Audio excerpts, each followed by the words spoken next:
आज हम पढ़ेंगे federal system chapter 13 of Laxmikant.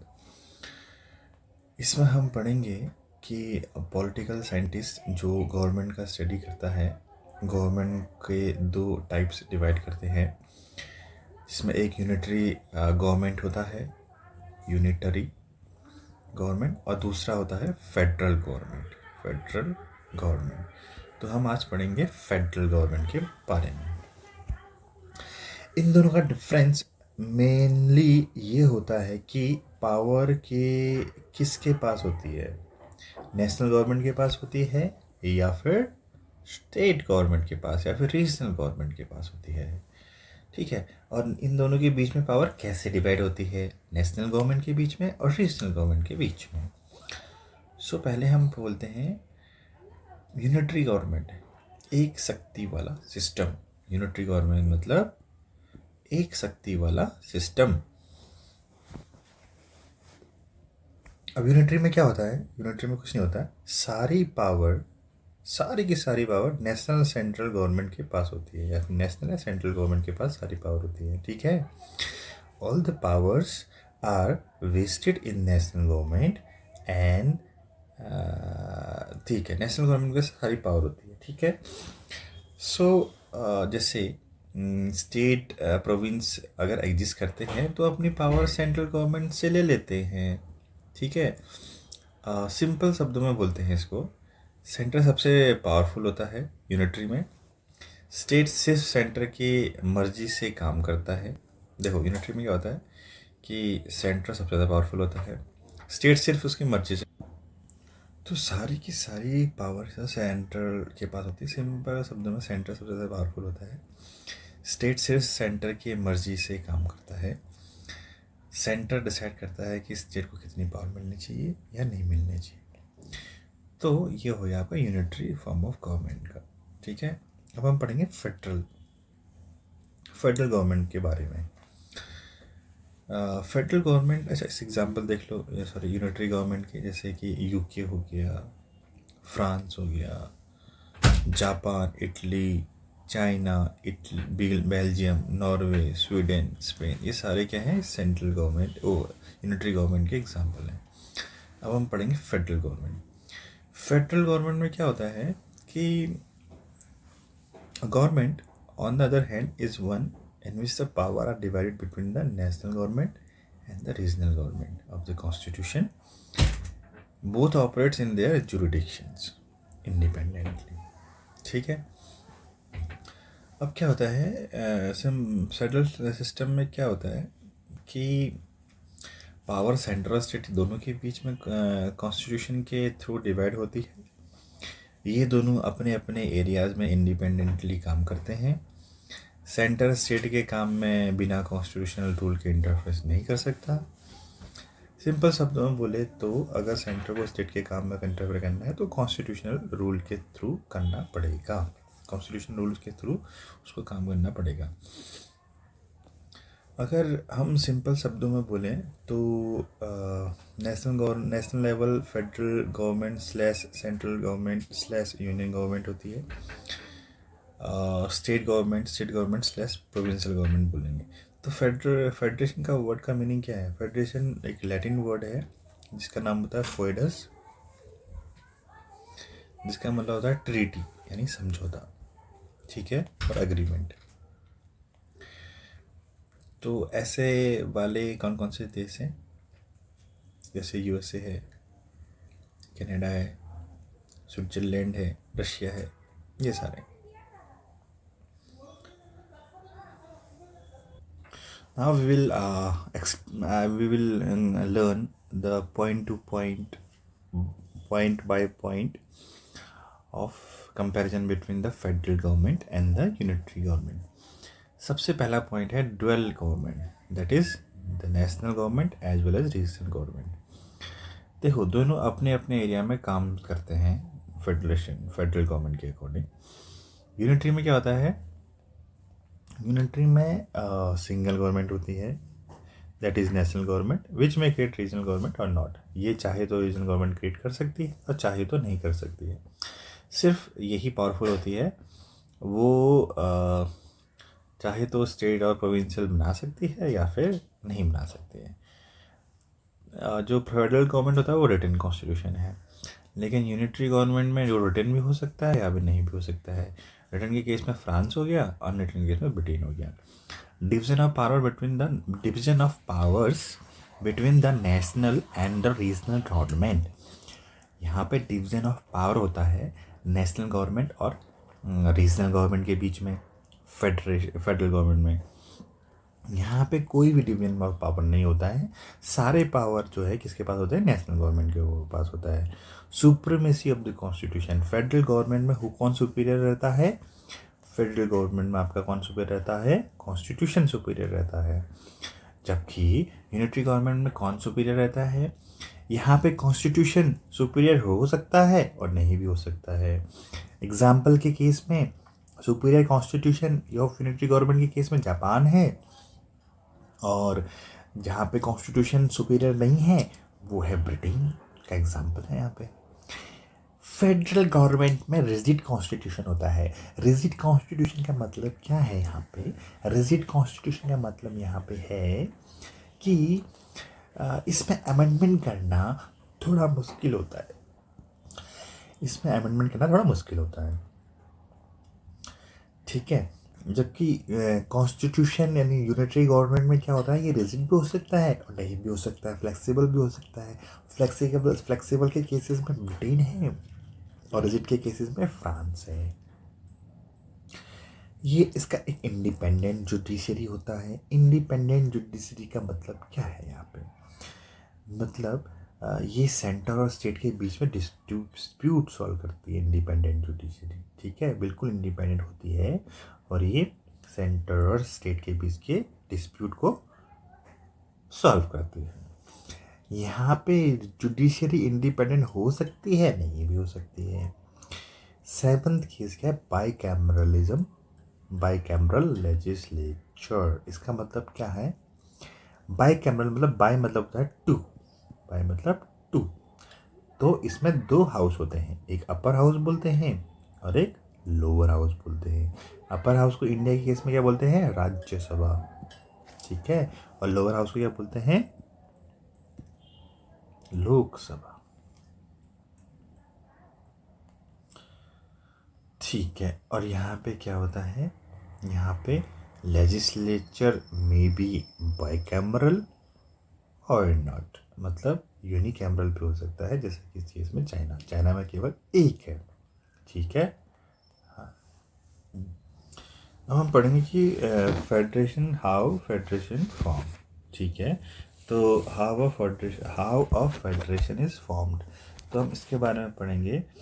Federation दो तरीके से बन सकती है। कैसे दो तरीके से बन सकती है, how of federation is formed, first one is by integration, मिलके बनाना, ठीक है, and by the way of disintegration यानी तोड़ तोड़ के बनाना। जैसे डिसइंटीग्रेशन मतलब तोड़कर छोटे छोटे स्टेट्स को पावर देना, इसका मतलब है डिसइंटीग्रेशन। मतलब तुम्हारा एक पूरा एक कंट्री है, इसमें छोटे छोटे पावर को तोड़ा तुमने और इनको एक इंडिपेंडेंट स्टेट्स दे दिया, ये तोड़ तोड़ के हो गया। और जोड़ जोड़ के मतलब इन्हीं को आपने जोड़ा और एक फेडरेशन बनाया, ठीक है, ठीक हो गया। बाय इंटीग्रेशन को हम पढ़ेंगे, छोटे वीक या इकोनॉमिकली बैकग्राउंड स्टेट मिलकर एक स्ट्रॉन्ग फेडरेशन बनाते हैं। जैसे एग्जांपल के तौर पे यूएसए है, ठीक है, इसमें छोटे छोटे स्टेट्स ने अपने आप को ब्रेक करा और उन्होंने एक फेडरेशन बनाया, ठीक है। अब हम सेकंड केस में देखते हैं, यूएसए में आज 50 स्टेट्स हैं, ठीक है। यूएसए का फेडरेशन कब हुआ था वैसे, 1787, अपने से बहुत पहले। बाय डिसइंटीग्रेशन के केस का एग्जांपल है कनाडा। देखो, एक बड़ा यूनिटरी कंट्री अपने स्टेट को ज़्यादा ऑटोनॉमी देता है और वो फेडरेशन बन जाते हैं।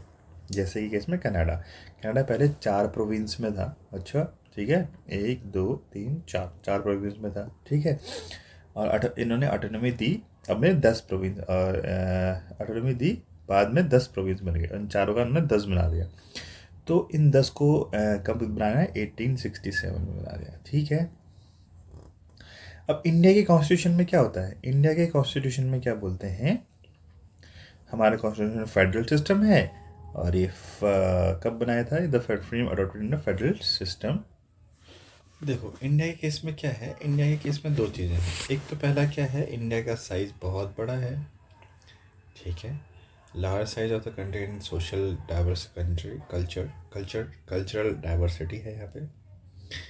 दूसरी बात, इंडिया को सोशो इको कल्चरल डाइवर्सिटी बहुत है, लैंग्वेज है यहाँ पे, कल्चर है और रिलीजन है। इसलिए फेडरल सिस्टम कंट्री को एफिशिएंटली गवर्न करता है और यूनिटी प्लस ऑटोनॉमी दोनों मेंटेन करते हैं, ठीक है। कॉन्स्टिट्यूशन में फेडरेशन सब नहीं यूज़ करते हैं। क्यों नहीं यूज़ करते हैं? फेडरेशन वर्ड इंडियन कॉन्स्टिट्यूशन में कहीं भी यूज़ नहीं होता है। आर्टिकल 1 में लिखा गया है कि इंडिया को डिस्क्राइब किया गया है यूनियन ऑफ स्टेट्स।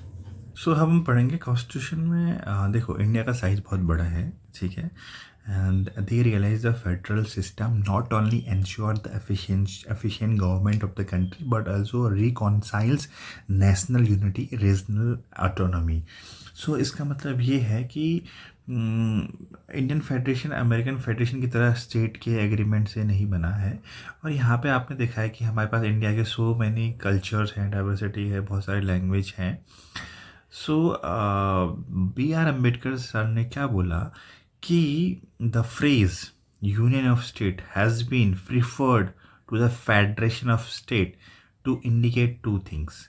पहला थिंग्स क्या है कि जो इंडियन फेडरेशन है वो अमेरिकन फेडरेशन की तरह नहीं है, सिंपल सी बात, ठीक है।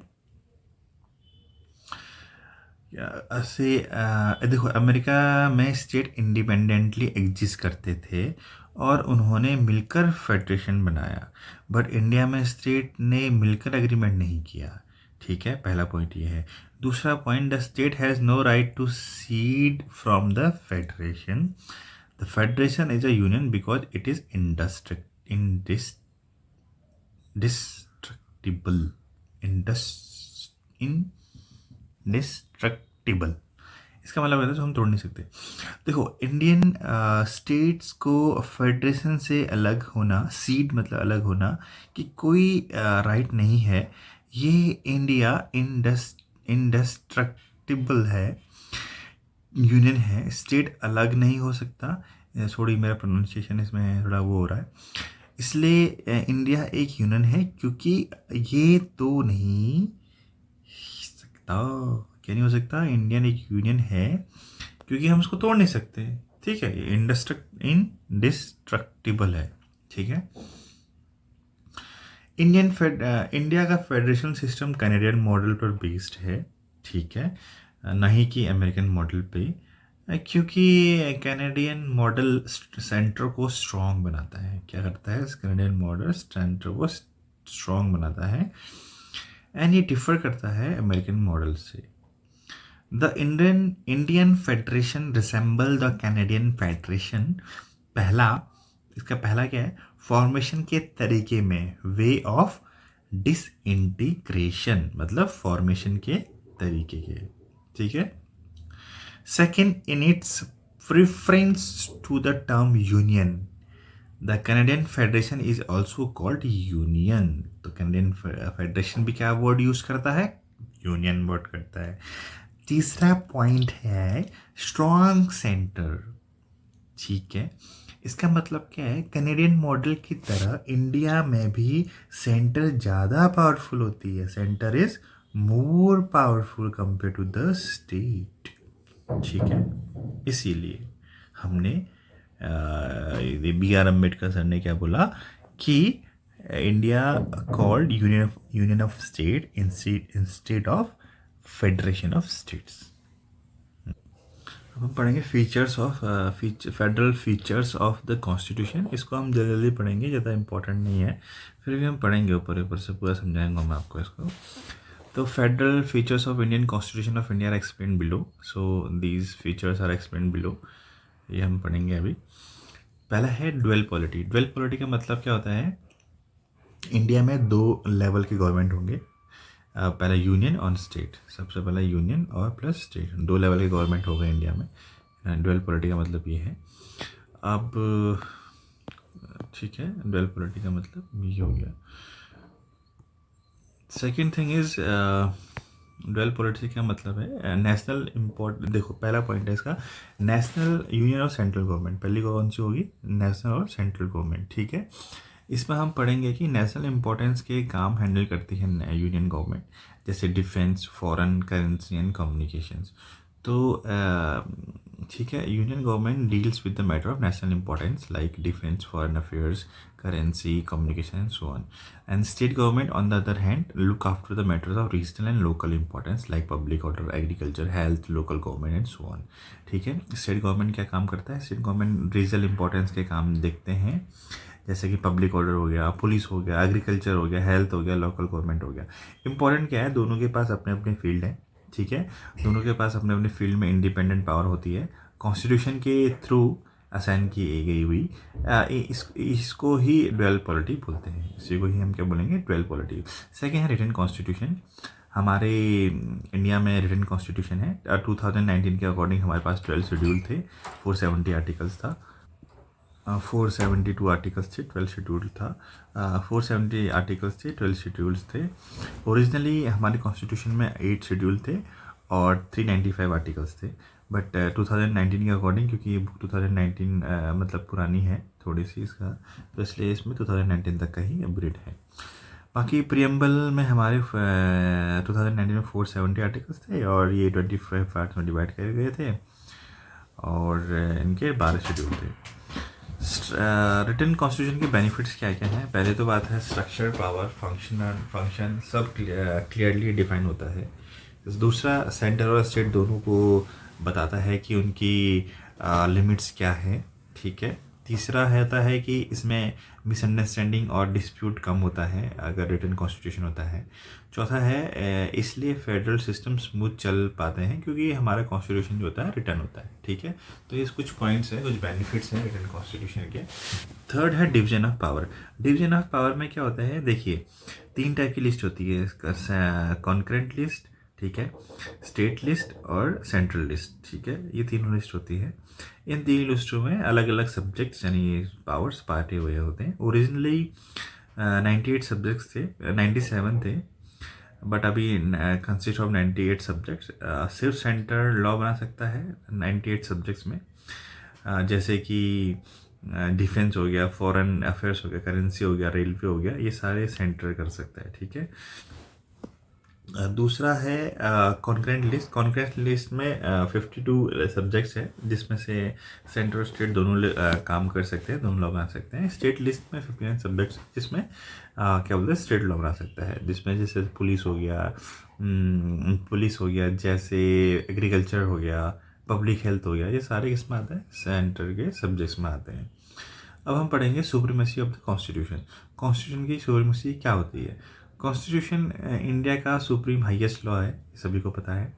ठीक है, सेंटर या स्टेट को भी कॉन्स्टिट्यूशन के लॉ को मानना पड़ेगा, अगर वो वायलेट करेंगे तो उसके लिए उनको पनिश किया जाएगा।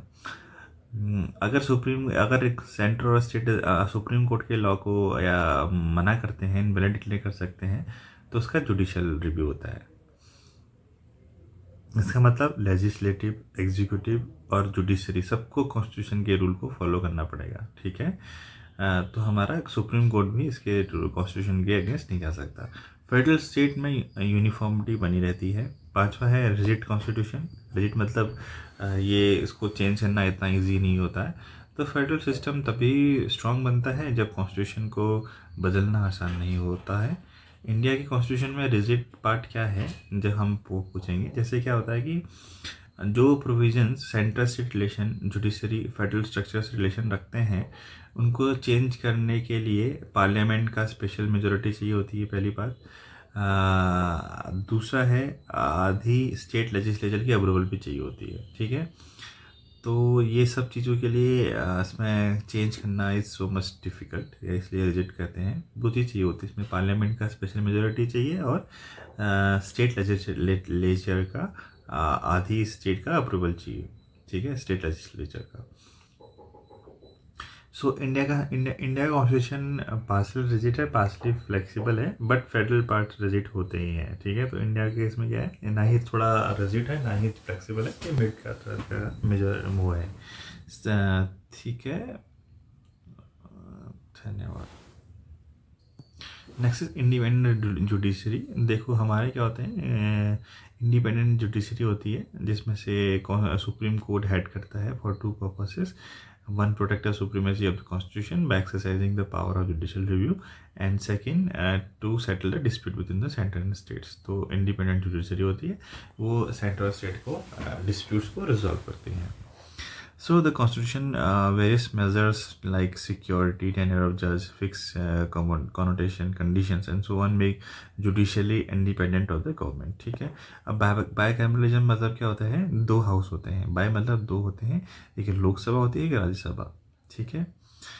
So to maintain the federal equilibrium by protecting the interest of the state against the under the interference of the central, तो इसलिए हम बायकैमरलिज्म यूज़ करते हैं। दो टाइप के हमारे हाउस होते हैं।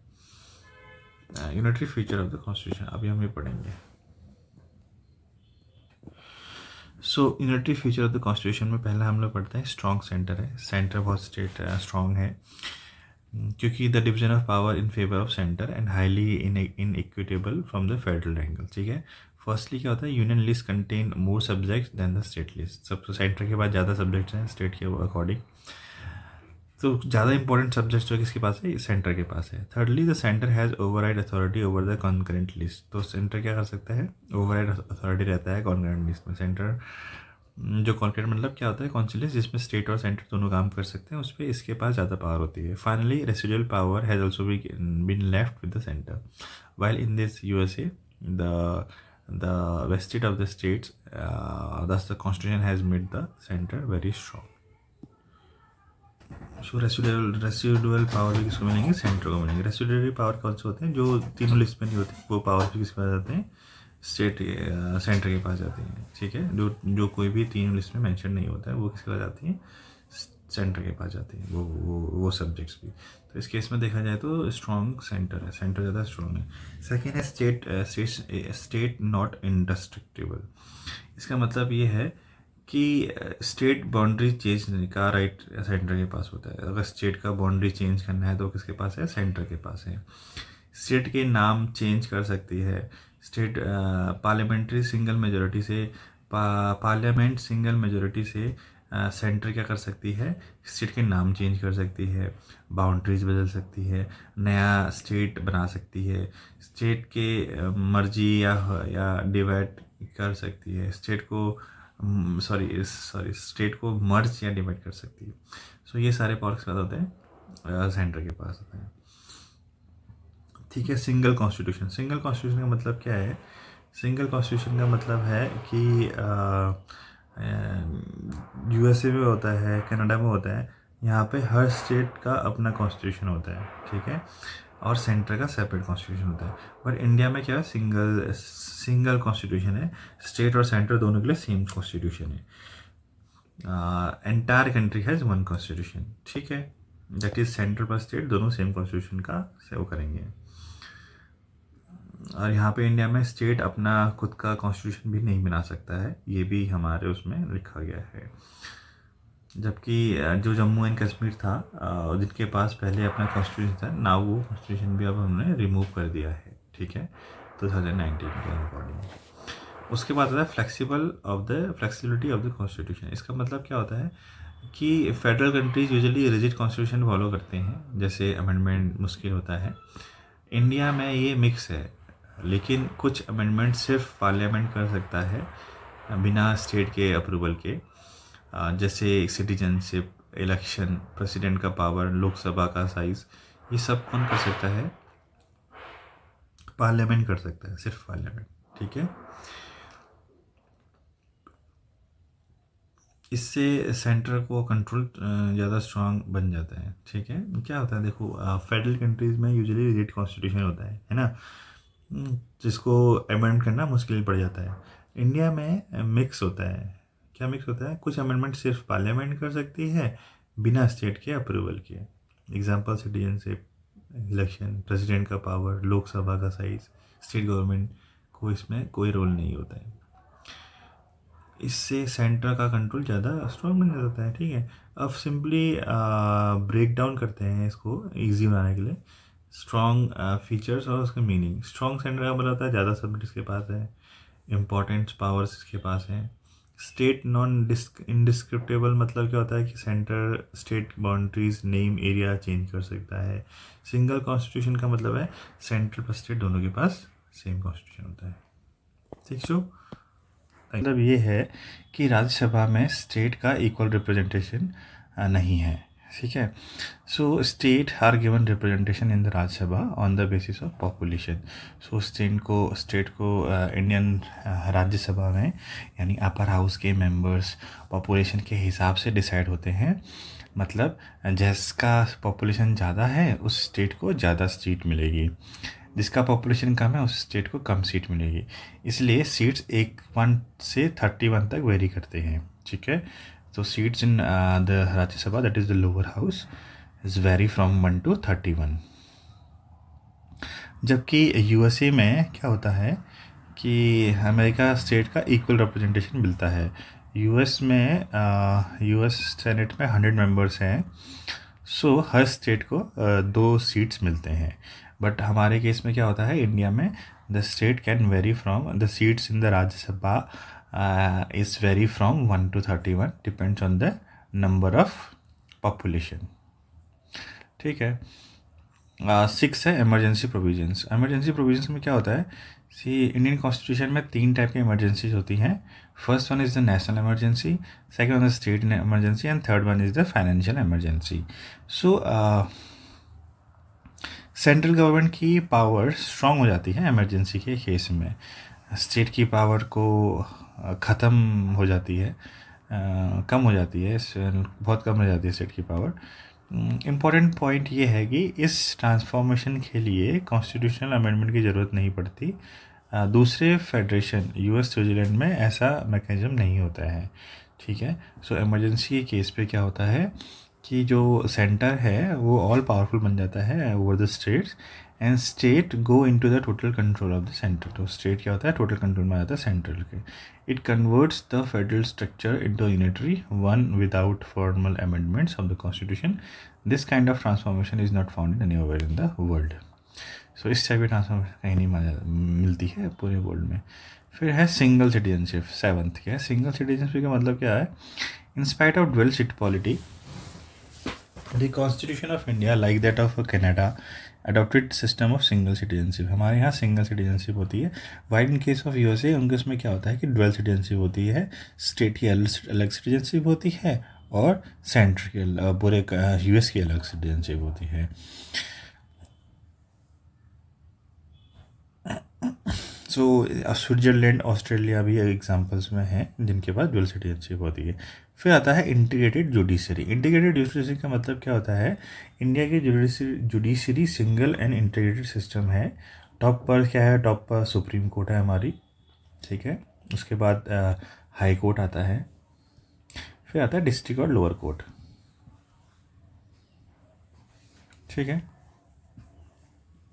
ये पूरा सिस्टम क्या है, सिस्टम एक सिस्टम है, एक सिस्टम जैसा काम करता है। सुप्रीम कोर्ट का डिसीजन पूरे इंडिया में वैलिड होता है। अगर सुप्रीम कोर्ट का कोई डिसीजन है तो पूरे इंडिया में लगेगा। कोर्ट्स सेंट्रल और स्टेट दोनों के कई लॉज को इन्फोर्स करते हैं। तो ये जो कोर्ट्स होते हैं दोनों लॉज को इन्फोर्स करते हैं, central as well as states. जबकि यूएसए में इसका डिफरेंस है। यूएसए में क्या होता है कि there is a double system of court. क्या डबल सिस्टम होता है कि यूएसए में फेडरल कोर्ट्स अलग होते हैं, स्टेट कोर्ट्स अलग होते हैं, दोनों अलग अलग काम करते हैं। इंडिया में ऐसा ड्वेल सिस्टम नहीं है। ठीक है, अब हम पढ़ेंगे ऑल इंडिया सर्विसेज।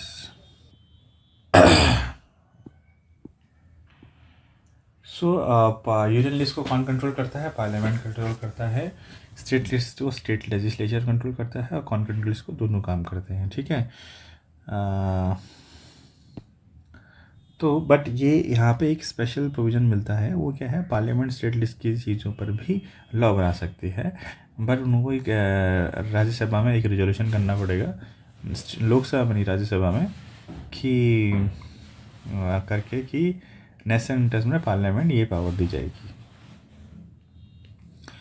12th है अपॉइंटमेंट ऑफ गवर्नर। तो गवर्नर का अपॉइंटमेंट, सो गवर्नर क्या होता है, governor who is the head of the state is appointed by the president. ठीक है, प्रेसिडेंट अपॉइंट करता है। गवर्नर स्टेट का हेड होता है, appointed by the president, that is central government. He hold office during the pleasure of the presidents. तो presidents के pleasures के थ्रू ही और वो कोई भी पोस्ट पकड़ता है। Governor works during the pleasure of the president, मतलब सेंटर कभी भी रिमूव कर सकती है गवर्नमेंट को चाहे, गवर्नर को चाहे तो। गवर्नर का रोल क्या है, सेंटर का एजेंट की तरह काम करता है। सेंटर और स्टेट के बीच में लिंक मेंटेन करना, कुछ सिचुएशन में स्टेट गवर्नमेंट को बाईपास करके डिस्ट्रिक्ट डिसीजन लेना, एग्जांपल प्रेसिडेंट्स रूल रिकमेंडेड करना। यूएसए में क्या होता है, यूएस स्टेट में गवर्नर पीपल इलेक्ट करते हैं, सेंटर अपॉइंट नहीं करता है, इसलिए वहाँ स्टेट ज़्यादा ऑटोनोमस होते हैं, इंडिपेंडेंट होते हैं। इंडिया में गवर्नमेंट के थ्रू सेंट्रल स्टेट्स पर इनडायरेक्ट कंट्रोल करता है। ठीक है, बट यूएसए में क्या होता है, यूएसए में गवर्नर कौन अपॉइंट करते हैं, यूएसए में गवर्नर्स पीपल्स ही अपॉइंट करते हैं, जिसकी वजह से वो स्टेट क्या बोलते हैं, इंडिपेंडेंट होते हैं, ज़्यादा ऑटोनोमस होते हैं। इंटीग्रेटेड इलेक्शन मशीनरी, सो इंटीग्रेटेड इलेक्शंस मशीनरी के बारे में हम पढ़ेंगे। इसमें इंडिया में इलेक्शंस को कंडक्ट करने का काम सिर्फ सेंट्रल लेवल पर नहीं बल्कि स्टेट लेवल पर भी एक ही बॉडी करती है, जिसको हम बोलते हैं इलेक्शन कमीशन ऑफ इंडिया। तो क्या पड़ता है कि ये इंडिया में इलेक्शन कंडक्ट करने का काम ये सिर्फ सेंट्रल लेवल पे नहीं करती बल्कि स्टेट लेवल पे भी करती है। इलेक्शन कमीशन पार्लियामेंट का इलेक्शंस भी करवाती है और स्टेट लेजिस्लेटिव असेंबली का भी इलेक्शन करवाती है, दोनों का इलेक्शन करवाती है। लेकिन ध्यान से सुनो, इलेक्शन कमीशन का अपॉइंट करता है प्रेसिडेंट और स्टेट का इसमें ज़ीरो रोल होता है। यहाँ पे क्या है कि इलेक्शन कमीशन को अपॉइंट करता है, प्रेसिडेंट करता है, और यहाँ पे स्टेट का इसमें ज़ीरो रोल होता है। स्टेट का इसमें क्या होता है, ज़ीरो रोल होता है। ठीक हो गया। वीटो ओवर स्टेट बिल, अब स्टेट बिल के ऊपर वीटो ये पढ़ेंगे हम। इसमें देखिए, अगर हम इसका यूएस से कंपेरिजन करें, ये इंटीग्रेटेड इलेक्शन मशीन की, इलेक्शन का पूरा सिस्टम सेंट्रलाइज है, स्टेट खुद का सेपरेट इलेक्शन बॉडी मेंटेन नहीं करता है। और यूएस के कंपेयर में इसका क्या होता है, इंडिया के कंपेरिजन में था, यूएस के कंपेरिजन में क्या होता है, वहाँ का फेडरल और स्टेट इलेक्शन के लिए सेपरेट मशीनरी होती है, बट इंडिया में एक ही इलेक्शन कमीशन पूरा देश संभालता है। बट यूएसए में क्या होता है, वहाँ पे स्टेट के लिए अलग होता है और सेंट्रल के लिए अलग होता है। इससे इंडिया का फेडरलिज्म थोड़ा वीक होता है और सेंट्रल को थोड़ा ज़्यादा स्ट्रॉन्ग पावर मिल जाती है। Veto over the state bills, अब यहाँ पे क्या होता है, स्टेट बिल्स के ऊपर veto, the governor is empowered to reserve certain types of bill pass by the state legislature for the consideration of the president. इसका मतलब क्या है, अब बात करते हैं गवर्नर के वीटो की। तो इसमें क्या है कि स्टेट लेजिस्लेचर को कोई बिल पास करता है पर गवर्नर उस बिल को प्रेसिडेंट के पास रिजर्व कर सकता है। ठीक है, और जब बिल प्रेसिडेंट को पास हो जाता है तो प्रेसिडेंट उस बिल को कम्प्लीटली रिजेक्ट कर सकता है। यानी क्या हुआ, यहाँ पे प्रेसिडेंट के पास एब्सोल्यूट वीटो है। ठीक है, होता है, वो चाहे तो बिल को असेंट ना दे और उसका डिसीजन फाइनल होता है। दिस शोज़ कि स्टेट का लॉज भी सेंटर कंट्रोल करता है। कंपेयर करें यूएस और ऑस्ट्रेलिया से, तो वहाँ स्टेट अपने लॉज पर फुल कंट्रोल होता है, जबकि गवर्नर प्लस प्रेसिडेंट का कंबाइन वीटो वाला सिस्टम नहीं होता है। और इंडिया में क्या होता है कि गवर्नर प्लस प्रेसिडेंट का कंबाइन वीटो, तभी वो बिल को वीटो कर सकता है, कुछ कर सकता है। तो दोस्तों, ये था इंटीग्रेटेड इलेक्शन मशीनरी और वीटो स्टेट बिल्स के पॉइंट, जो दिखाते हैं कि इंडिया एक स्ट्रॉन्ग सेंटर वाली फेडरेशन है। धन्यवाद।